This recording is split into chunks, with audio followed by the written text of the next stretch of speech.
Oh, hello. I didn't see you there. Welcome back to my garage. We haven't been here for a while. I think the last time you guys would have seen this was when Jason and I were cleaning out the shed and the garage here after Midwest Magic Cleaning did my basement for me. Hey gang, Old Dad here with just a quick heads up. See, at the time I recorded this video, I had yet to launch my web store. But since recording this video, we have launched the Good Job Woodcraft and Rick the Jerk shop. We've got a couple t-shirts and some mugs in there, and also my woodcrafting things are all for sale. So if you want to check those out, it'll be in the description. It's kind of wordy here, but it's rickthejerk-shop.fourthwall.com. That's where you'll find it. For now, that's the URL, but check the description. It's down there now, and if it ever changes, I'll go back and change this. Please enjoy the rest of the video.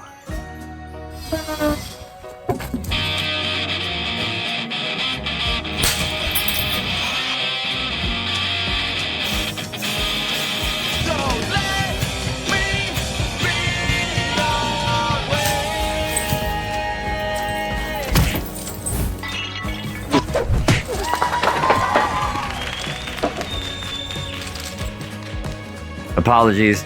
I didn't think about making a video of it, but then it occurred to me that you guys love cleaning and cluttering videos, and so I should probably be filming this. And I'm about halfway through the garage now. I've still got most of the shed to do. I'll show some B-roll of all the crap I have outside already. All I did was set up my centipede as like a temporary table to just go set everything on while I sort, organize, and find a place for it, because as we've said before, everything that we have is essential either to my business or to our home.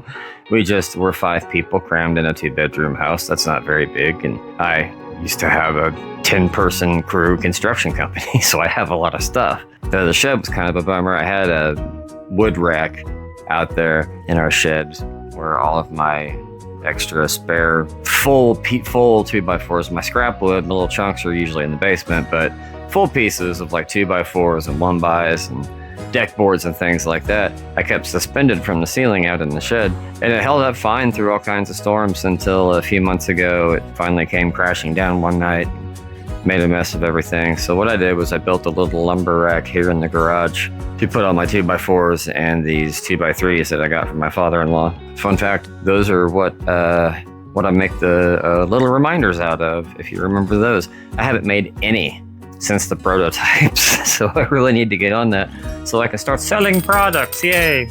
But there's not much to do. It's just kind of rearranging and hoping I can find a way to make room, because an upcoming video, what was supposed to be this week's video until I realized I had another one that I'm already done with. Here's a little sneak preview of what probably next week's video is going to be after you see this one. And then all of this 1x lumber here is to be trimmed for Cherry Street's bathroom and one of the bedrooms.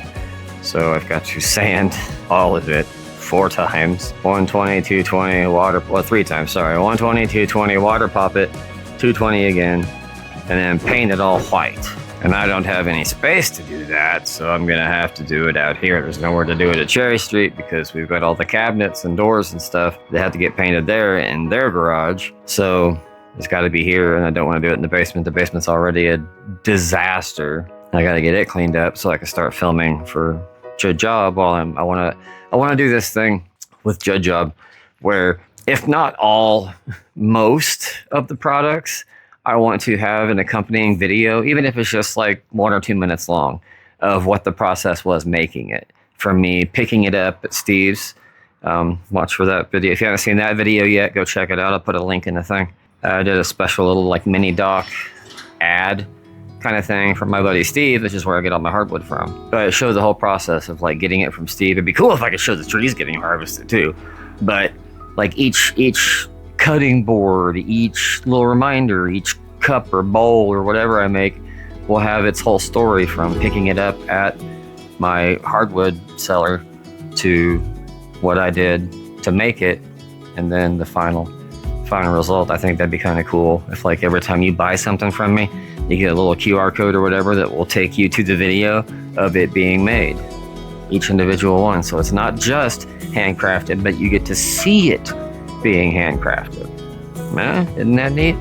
That's probably going to be an editing nightmare, and I'll never have any free time at all, but figure if I could slap each video together in like 30 minutes or less, which I could probably do, hour or less, I think it'd be worth it. Yeah, would justify the high price tags on things. Nah, my stuff's not going to be that expensive, I don't think. I don't know. Here we go.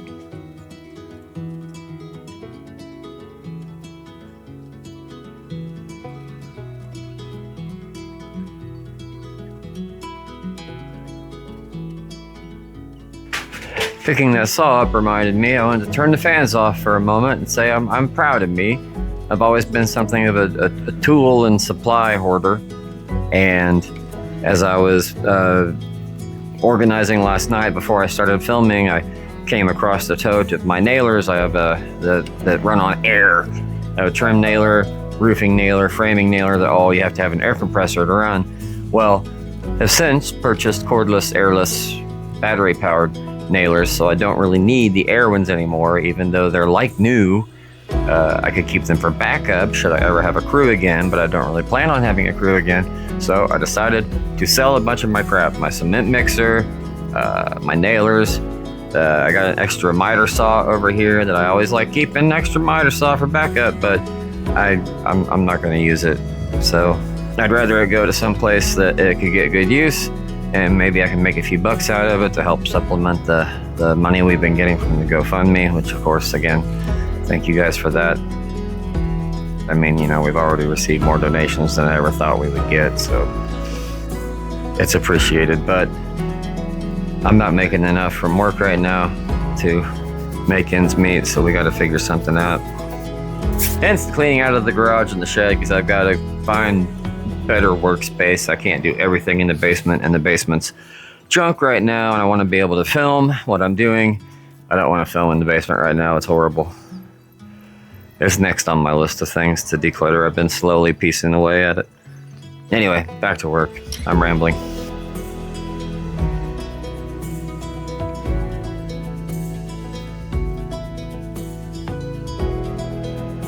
Is this doing it for you? This little decluttering video here? I'm really just moving stuff from one place to another and then finding a way to put it back. Maybe a little peek behind the curtain. You know why I do this? It's this new strategy I've started. So I used to just hit record and let it go, and I try to change the camera angle every once in a while and then be done with it. Well, the editing 2 to 3 hour long video clips, not to mention transporting the files around, was a nightmare. So I cut back to where I'm trying to do like 20-minute at most, if not 30-minute segments. And to give you an idea of how much editing there is, in a 15 to 20 minute video, I'll maybe get 3 to 5 minutes of usable footage. Whether it's been time-lapsed down, or not time-lapsed, but whether it's been sped up or I have to cut stuff out, I get about 3 to 5 minutes per 15 to 20 minute segment. And it got really hard to track down those moments where I was talking to tell like what was tool noise in the little waveforms and what's my voice. So I started this new thing where if I have something to say, I either try to do it at the beginning of when I record, or I will just stop recording, cut to a new clip, and then start talking. Now you know. I think I hear my wife looking for me. Yes, my love. So there's a company who really wants you to join them. Really? They've been going to spam since the beginning of May, and they've been emailing almost every 3 days. Oh, wow. What do they do? Have an ultrasonic cleaner. Oh, God. They love your videos. Aw. So they're like... She's gone now, but she doesn't want to be on camera because she still has her binder and everything from surgery on. But what I was about to say earlier is also I do these little check-ins to help me break up voiceovers, because otherwise I end up with like 3 to 5 minute voiceovers, and I don't know what to say for that long. And I don't really necessarily want to do the music thing throughout the videos. But I'm not opposed to it. I'll probably be doing that a lot with this one because I want to listen to music while I work, and I definitely want to have the fans on. So you guys are probably getting some some groovy tunage on this one. We'll see. Speaking of fans, I take stuff like this over to Mr. Savage because he likes it for firewood. Ew.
I'm on like day 5, I think, but for you guys, we're on day 2. Day 2. Stuff. So I'm on a thing. Naturally, we want to thank everyone that has donated to the GoFundMe. It's been one hell of a week, and the couple hundred that we raised really took some pressure off, so thank you guys. And of course, I want to thank members too. You guys are the grease in my gears, the half a spoon of sugar in my coffee. You guys alone account for like 70% of my YouTube check every month, so thank you guys so very much from the bottom of my heart for your generosity and support this past crazy, stressful, insane year. Speaking of stressful, as I'm recording this, I've been fighting with our sewer lines backing up through the basement floor drains again, as they tend to do when we get a lot of rain, which, I know, doesn't make any sense, but there you go, that's our city sewer for you. I was initially upset that that it was happening again. And then I got worried because the last time I used my sewer cleaning machine, I ended up in ER for my back twice in the same week. But then I went to kick the sumbitch on and it wouldn't even start up. So now I'm upset that my $300 machine is useless and we can't afford a plumber. So I went to our local Ace to try to rent one, and much like the McDonald's ice cream machine, it wasn't working either. So I drove half an hour to pay 3 times as much to rent another one. Thankfully, it ended up being a monster of a machine, so thankfully old Muff Dog came by to help me move that one, or I'd probably be in the ER again.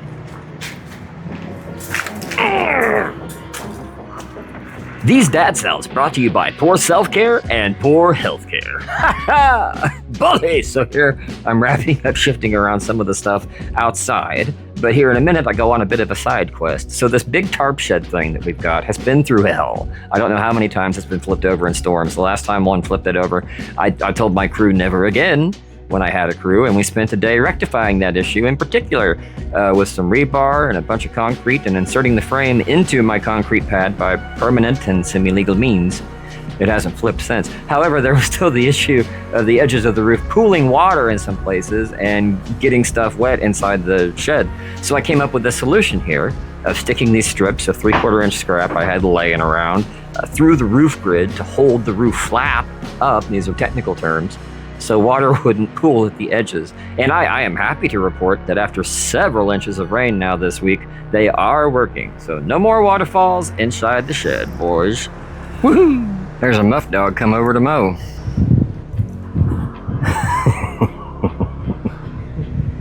How goes it, nephew?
And there you have it. That's your act of kindness for the week, friends. Tried and true old Muff Dog to the rescue as he came to help out me for nothing, just to be a nice guy.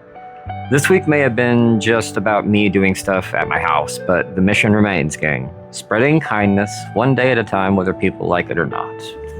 Because the world needs it. It needs all of us to come together and treat each other better now more than ever. As you guys know, we're all going through battles every day, inside our minds and bodies, many in ways that you wouldn't even notice unless you got close enough. That's why it's important to practice compassion and kindness in all of our affairs. We never know when something we say or do could be someone's last straw or could be their saving grace. Because for some of us, for people like me, and some of you, it's hard sometimes just to continue to exist. But hey, I'm still here. And you're still here. For that, among other things, I am very proud of you. And if nobody else has told you today, me and Baby Larry would love to let you know that you are doing a good job. Real quick, speaking of good jobs, don't forget, the Good Job store is live now at rickthejerk-shop.fourthwall.com. Link is in the description.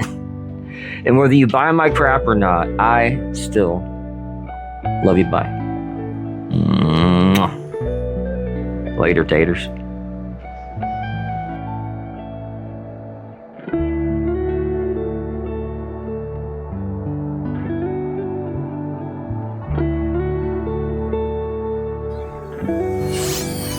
Good job, Daddy. Thank you, baby.